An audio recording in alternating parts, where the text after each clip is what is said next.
everyone. Welcome to the program. I'm Joke Rogers here in Lagos. 12 children and their driver have died in South Africa after their minibus overturned and caught fire on a road in Gauteng province. Officials say the accident took place 24 hours after schools reopened following the winter holidays. 7 other children were injured in the accident, which took place in the town of Marafong, west of the country's economic hub, Johannesburg. According to media reports, a small truck rammed into the back of the minibus, causing it to overturn and burst into flames. Staying in South Africa, Cape Town and surrounding areas have continued to be hit by storms, causing widespread flooding and forcing at least 4,500 people out of their homes. Authorities say at least 15,000 structures have been damaged since the devastating weather began a week ago. Multiple cold fronts have battered the region on the southwest tip of Africa, bringing record rainfall in some parts and gale force winds. This is expected to continue until the weekend and possibly into the next week. Our South Africa correspondent Innocent Samosa joins us for more. Innocent, yet another sad accident in South Africa involving young children. What more can you tell us about this incident? Indeed, Joke, a very good evening to you and our viewers around the world. It's good to be with you under these difficult circumstances. I mean, another horrific incident involving young people. In fact, the newly appointed Minister of Education, that is Minister Siviwe Kwahube, has sent her condolences to the families, friends, and and in the community of these pupils who got into this horrific incident. We do know that 12 of them died and 7 others, learners, were rushed to hospital. According to the Department of Education in Gauteng, the minibus, as you just rightly indicated, it got hit by a car, a mini truck from behind, and then it overturned, and then we do know that it subsequently caught fire, and then I guess maybe that's where we find ourselves now. But it is a tragic incident, another one involving young people. It is not really exciting. In fact, the President Ramaphosa has wished speedy recovery to those who succumbed to the to the injuries because of this incident. But also he urged parents to really take care of their kids in these trying times. Jogging. And we understand also that some children, as you've said, that were injured, they're receiving treatment. What's an update on their health?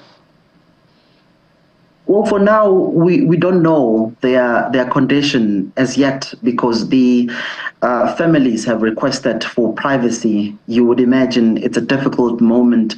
I mean, you sent your child to school only to receive a call that you must come and identify a body, or if there is still a body, to say the least, because the truck caught fire. So it's a difficult situation. So for now, the families, Joke, have requested that we give them space to essentially deal with this issue, since it's a difficult time, I can say.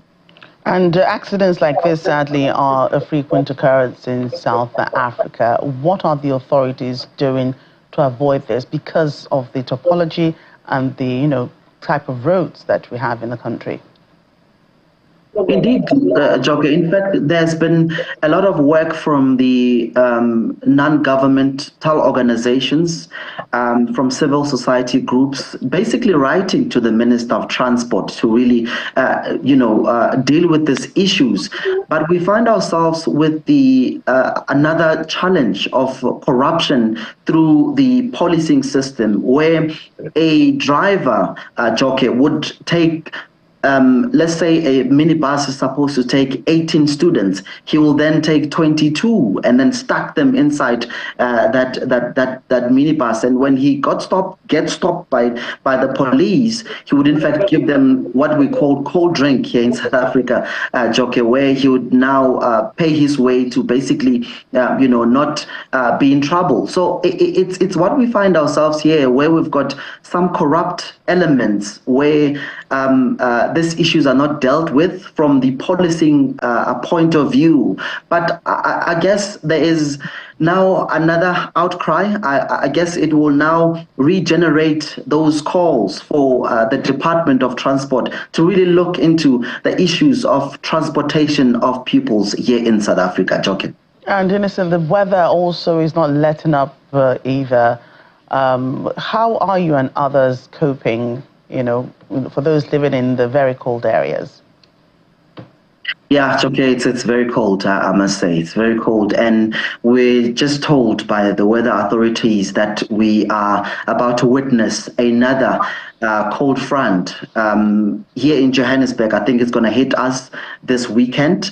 It started, of course, in the Western Cape province. It has been cold and the roads are a bit slippery. And again, the issues around power. The entity now has came up with something called load reduction in some areas where they take electricity. So you would imagine, Joke, that it's difficult for kids to bath with cold water to go to school. Luckily, fortunately, I do have a gas stove to prepare water for my kids to go to school. But it's a difficult time. I guess maybe the Department of Education need to relook into the school holidays, because we do know that the beginning of July, it gets cold here in South Africa. Perhaps the holidays can start in July, but that's a discussion for another day. But it has been really, really freezing. I mean, yesterday it was -4 or something. It was really cold, Jokin. Right, so I wish you well, Innocent. Thank you for your time today. Thank you so much, colleague. Let's move on to Kenya, where President William Ruto has dissolved with immediate effect his entire cabinet ministers and the Attorney General following the recent deadly protest that led to the withdrawal of an unpopular tax bill. The president says the move came after reflection, listening to Kenyans, and after holistic appraisal of the cabinet. The dissolution of his cabinet does not affect the deputy president, who can't legally be fired, and the Prime Cabinet Secretary, who is also the Foreign Affairs Minister. In the meantime, he said he will consult different sectors and political formations and other Kenyans, both in public and private, in order to set up a broad-based government. The dramatic move is highly unusual, coming less than 2 years after he took office. Recent events that necessitated the withdrawal of the finance bill, which will require a review and reorganization of our budget and fiscal management, have brought us to an inflection point. I have today, in line with the powers given to me by Article 1521 and 1525B of the Constitution and Sections 12 of the Office of the Attorney General's Act, decided to dismiss with immediate effect all the Cabinet Secretaries and Attorney General of the Republic of Kenya, of the Cabinet of Kenya. Oh, such a dramatic move indeed. And for more, let's speak to Kenyan journalist Cyrus Mbati. Hello, Cyrus. Great to see you today. Yet another concession we are seeing from President Ruto after weeks of protests from the Gen Z youths. Is this latest development satisfying to the group? Thank you for having me on the show. Actually, as you put it very clearly, is it satisfying? No, as we are getting online now, as we are speaking, men are agitating for more protests from next week. So we don't know how far they may go, because they are saying on Tuesday they need to come out again on public and protest against the current government. They're saying they're not satisfied with the move. Whatever he did today was too late, too little. So we don't know where they may stop, because this is an amorphous group which is mobilizing online, and it's actually spreading so fast like fire. So we're just waiting to see what will happen next. Right, and Cyrus, what have you heard, while this was going on and the group insists that they will protest again? As you said, if the president's announcement is not what the group wants. So what were their demands during the first protest, apart from the removal of the tax law that has now been repealed?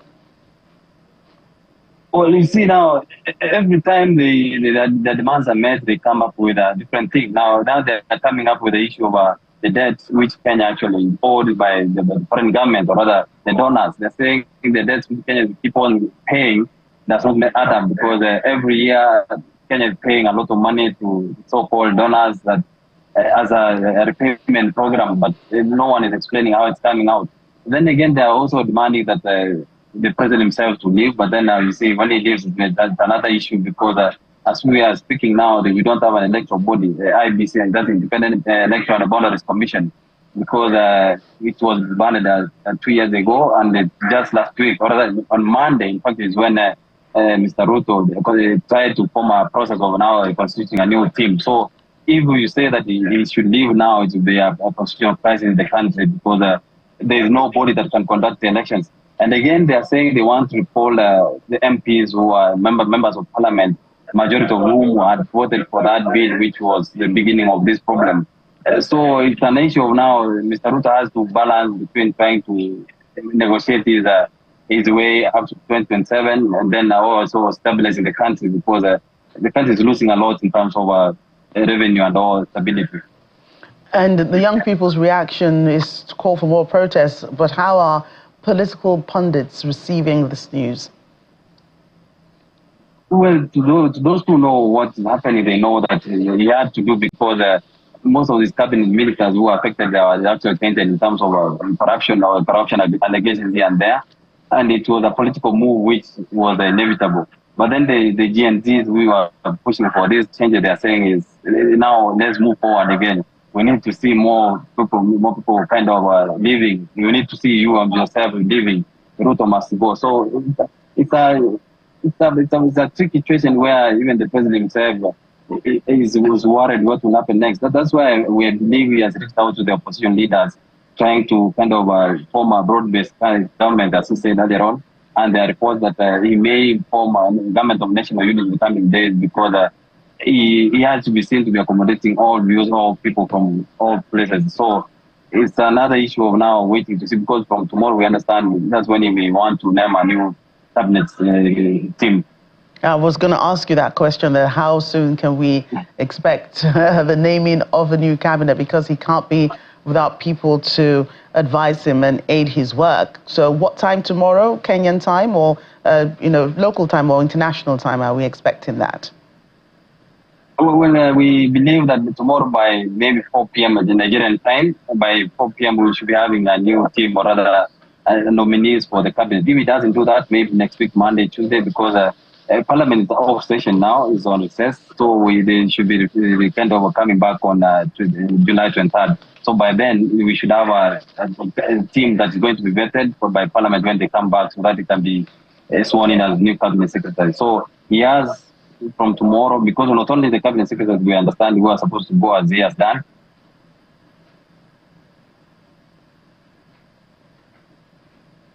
How they handle the situation in recent protests, whereby we lost almost 43 people who were killed in this protest that were against the taxes. So probably tomorrow, we understand from tomorrow, tomorrow by Monday, that's around 4 p.m. by Nigerian time, we should be having more news on the same. All right, thank you. Kenyan journalist Cyrus Mbati, thank you for your time. Thank you so much for the show. Guinea-Bissau and China have agreed to elevate bilateral relations to a strategic partnership.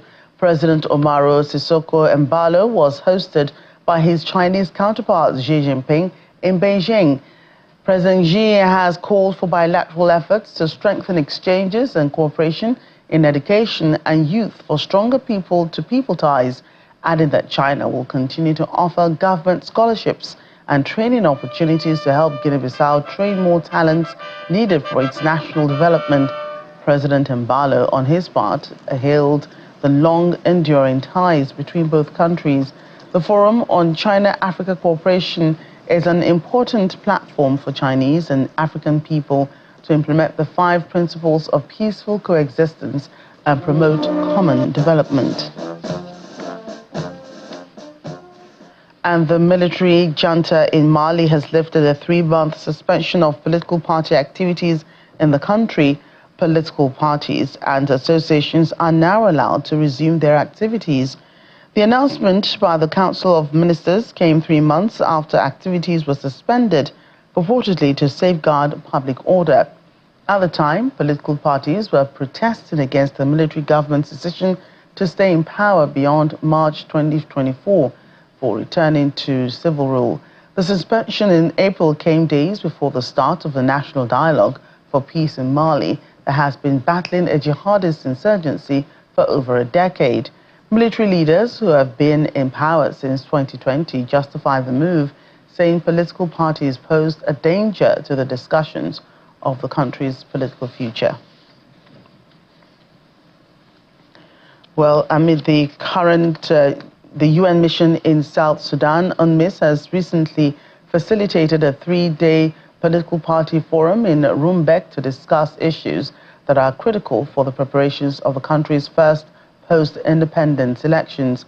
The electoral process in the country is closely linked with that of implementing the provisions of the revitalized peace agreement signed in 2018.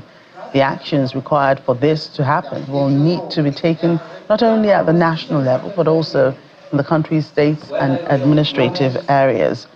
In recent years, Lake State and its capital, Rumbek, have experienced frequent intercommunal violence.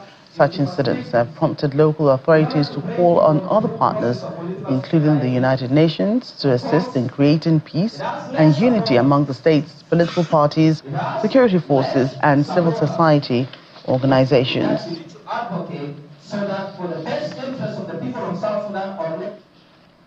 Some 87 migrants have been rescued by Doctors Without Borders, MSF. The rescue charity released a video showing dozens of migrants jumping into the sea from an overcrowded migrant boat. The non-profit group said migrants told rescuers that they prefer to die at the sea than return to Libya. All migrants on board the visibly overloaded boat were rescued and taken aboard the Geo-Barents ship. The United Nations has registered more than 20,000 deaths and disappearances in the central Mediterranean since 2014, making it the most dangerous migrant crossing in the world. Italy has urged Tunisia and Libya to do more to stop would-be migrants from putting to sea. It has also clamped down on the operations of rescue ships, saying they encourage people to head to Europe, something the charities deny. Amid the current economic downturn facing the country, the Lagos state government here in Nigeria has reiterated its administration's commitment to providing resources, infrastructure and policies for businesses to thrive in the state. The state deputy governor, Kadri Hamzat, gave this assurance at the 9th Corporate Assembly Boss meets with business community with the theme Unpacking Barriers to the ease of doing business, accelerating business growth.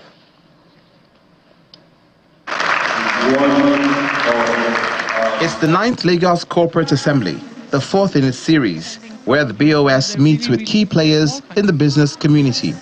I urge you all to remain engaged with us, continue to provide constructive feedback, work with us in this noble endeavor, and together we shall continue to make Lagos State a model city of excellence. Captains of industry, members of the diplomatic corps, and other stakeholders in the business sector converge on Eco Hotel and Suites, Victoria Island, to discuss pertinent issues affecting small and medium enterprises, as well as policies put in place to curb substandard and unregistered products. SON has invested in some reforms for product standardization, monitoring manufacturing facilities, testing product samples, and reviewing compliance documentation. as at 2003, we may bold to say that we have registered about 6,000 MSMEs in Lagos State alone. And this is about 25% of registered MSMEs in the country. We have reduced our tariffs significantly to accommodate small and medium-scale enterprises. The federal government says it's very much aware of the unstable exchange rate and how it's taken a toll on businesses, but will ensure policies are put in place to make things easy for the organized private sector. The presidential priorities, number 7 of which is accelerating diversification, are to increase contribution to GDP, that's for this particular priority, to deploy the growth strategies that private sector have said they need, and to increase export activities, because we all know that we're not solving this FX challenge anytime soon without increasing the supply. Lagos, being the commercial nerve center of the country, attracts investors. What better time than now to assure business owners that the state is safe for investment? I recognize the power of stakeholder engagement and the importance of providing a listening ear to the business communities. Our resolve is to make this assembly a formidable platform for public-private collaboration, ensuring that your voices are heard and your concerns are addressed promptly. So I assure you of our continued support as our administration is unreservedly committed to providing the necessary resources, infrastructure, and policies that will ensure your businesses not only survive but thrive. Implementing deliberate policies and intentional strategies to facilitate the ease of doing business is highlighted as a backbone to help sustain businesses and attract more investors into Lagos State. Staying in Lagos State in a bid to bolster and provide timely assistance and information to road users, the Lagos State government has inaugurated a call center with toll-free lines. The Lagos State Commissioner for Transportation, Mr. Oluwaseun Oshiemi, says the dedicated toll-free lines will help road users report any road-related incidents or emergencies, while also promoting professionalism among agency officers when interacting with the public. The Special Advisor on Transportation, Mr. Sholagiwa, says the center has over 10 responders dedicated to addressing traffic management issues and complaints from motorists. He encouraged Lagosians to provide feedback not only on negative experiences, but also to commend exemplary conduct by agency personnel.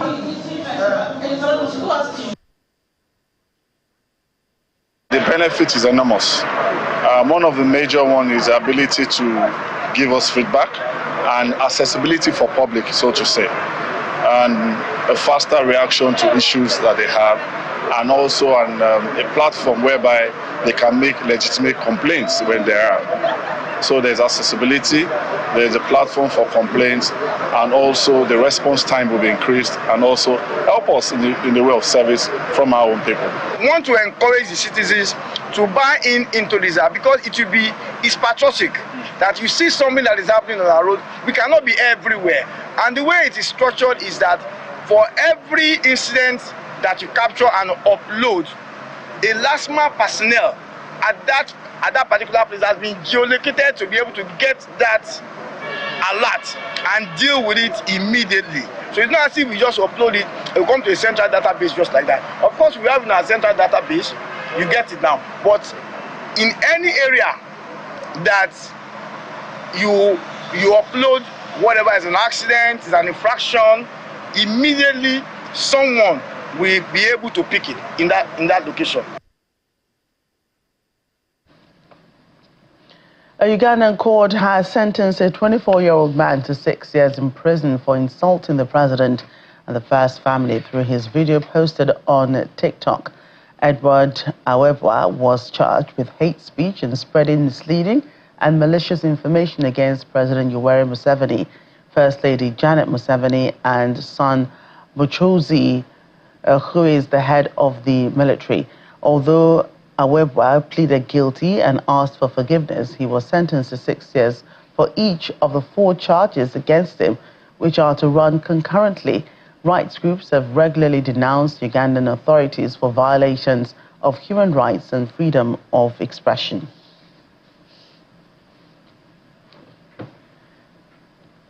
That's Network Africa today. Thank you for watching. I'm Joke Rogers.